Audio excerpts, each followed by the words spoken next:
તેના ઉપર નજર કરીએ, કારણ કે હોર્મુઝ સ્ટ્રેટ સતત વિવાદિત બનતું જઈ રહ્યું છે અને તેને લઈને અમેરિકા પણ અકળાયું છે.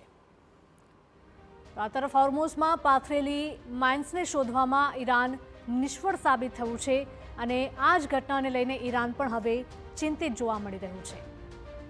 તો અમેરિકાનો દાવો છે કે ઈરાન પાસે માઇન્સ હટાવવાની ક્ષમતા પણ નથી તેવો દાવો અમેરિકા દ્વારા કરવામાં આવ્યો છે અને તેને લઈને જ ઈરાન પણ હવે અકળાયું છે.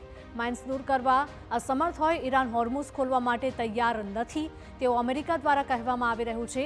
ઈરાને જે વિવાદ સર્જ્યો છે અને તેના વિના જ જે ગ્લોબલ કટોકટી જોવા મળી રહી છે તેને લઈને અનેક દેશો છે વિશ્વના, તેને માઠી અસર થઈ રહી છે. ઈરાનને જ નથી ખબર કે હોર્મુઝમાં ક્યાં કેટલી બારૂદી સુરંગો આવેલી છે અને તેને લઈને જ ઈરાન દ્વારા આ રસ્તાઓ ઉપરથી રોક લગાવવામાં આવી રહી છે અને ઈરાનને પૂછીને જ તે રસ્તાનો ઉપયોગ કરવા માટે પરમિશન માંગવા માટે ઈરાન વારંવાર અનેક દેશોને અપીલ કરી રહ્યું છે. એટલે કે ઈરાન કહે તે જ રસ્તા ઉપરથી બીજા દેશોના જહાજોને જવા માટે મંજૂરી આપવામાં આવી રહી છે.